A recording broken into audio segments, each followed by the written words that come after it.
Alright guys, this is the Ultra gauge. I'll turn on right here. And as you can see, it's pretty nice. It's not too bad. It's small enough to be able to put in front of the tachometer without being intrusive. You know, you can still see, you know, everything that you need to see, unless you're revving to like $8 grand, which I know most of us aren't. But yeah, it's pretty good. You know, it's not like super responsive, but it updates about, you know, maybe once every second or so. You know, watch, I'll rev it. Here's the RPMs. You'll be able to see. You know, it gives, you know, decent. It's not like a real gauge. You know, but you can customize the face for whatever gauges that you want. For the Mini, actually, it picks up, I think, 35 gauges that you can go through. I have it set up so that it's so I can see the miles per gallon, the instant miles, actually miles per hour. I'm sorry, instant miles per gallon. Then I have the manifold pressure, the average miles per gallon, my RPMs, and my distance. But I'm probably going to change that last one to something else. I was just monitoring the difference between the actual gauge and this gauge. I did notice at first that there was some discrepancies between the distance, the miles per hour, and the distance and everything like that, but you're able to adjust that underneath the menus. So let's see what we got here for the menus. This is just holding on by some tape right now. I'm gonna probably get a better solution.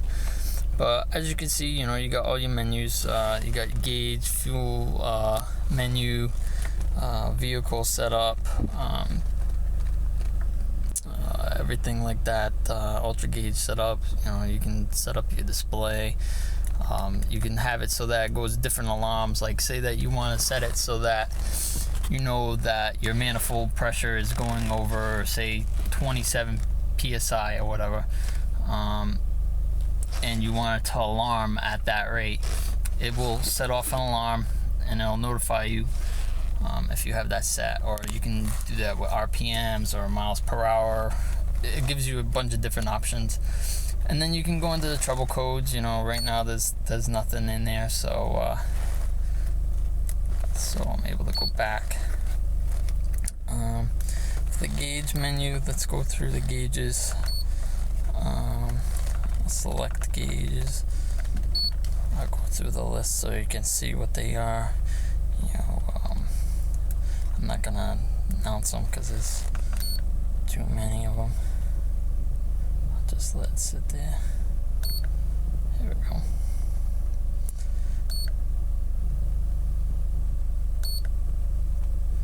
And that's it. Now you're able to set up actually 3 screens. Let me show you this. So you have your first screen, and then if you hold the down button, it'll go to your second screen. And then your third screen, which I don't have anything set up right now for my other 2 alternative screens, but I do have my main screen set up. What else can I show you? I'll show you the fuel menu real quick. Partial tank fill up. You know, it just gives you the rundown to be able to adjust stuff. This is basically for people that do like a lot of hypermilling and stuff like that. It's got a lot of nice little tools in here, you know, that allow you to monitor things and set things up properly so that you know that your gauges is accurate. Let me see. Let's go to the vehicle setup.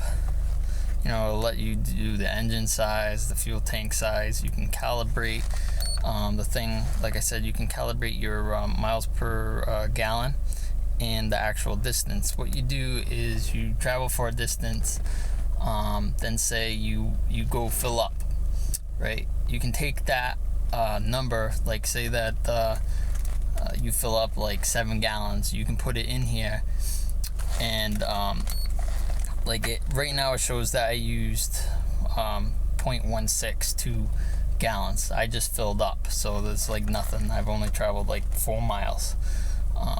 But if you were to go longer and fill up, then you could adjust it in there. And you can do the same thing with the distance. Stock, it was before I calibrated it, after traveling about 200 miles, it was off by about 2 or 3 miles. So it wasn't too bad. But I do have different tires on there. I have 215 45 by 17s instead of the 205s. So that was probably what the discrepancy was. Let's see what else I can do. The ultra gauge setup, auto page. I haven't really gotten much into this. Injector cutoff, that's probably more for the hypermillion type thing, so it can adjust. Let's see. Let's go down to the display settings so you can see the different things that you can do. You can set the backlight mode to fixed. I have it fixed, so it's the same brightness, or you can have it automatic so that it adjusts with the light sensor. You know, either one works fine. It's not bad. You can set the minimum and maximum brightness, and you can adjust the ambient sensor so that it's different sensitivities to the light.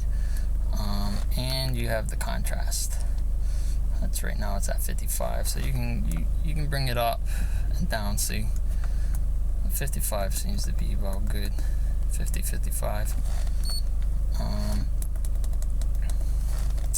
Now there was one thing that I did have to change. It was, I believe it was in, let me see, oops, no, that's not what I want. What was going on was, it wasn't shutting off when the car was shutting off. So, let's see, compatibility, maybe that's what it was.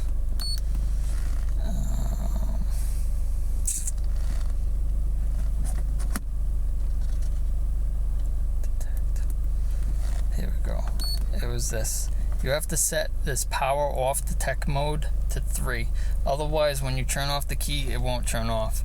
I don't know why that is, but on default, I believe it's set to 0 or 1. Just set that to 3 and you'll have no problem. But yeah, you know, let me just take a quick spin, and I'll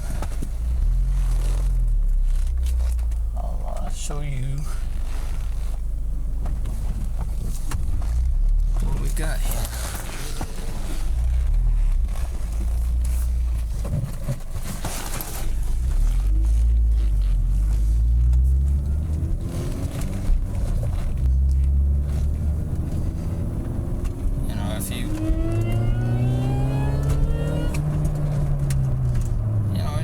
It shows exactly what's going on, you know.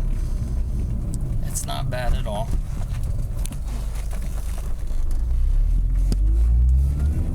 Now if you look at the manifold pressure,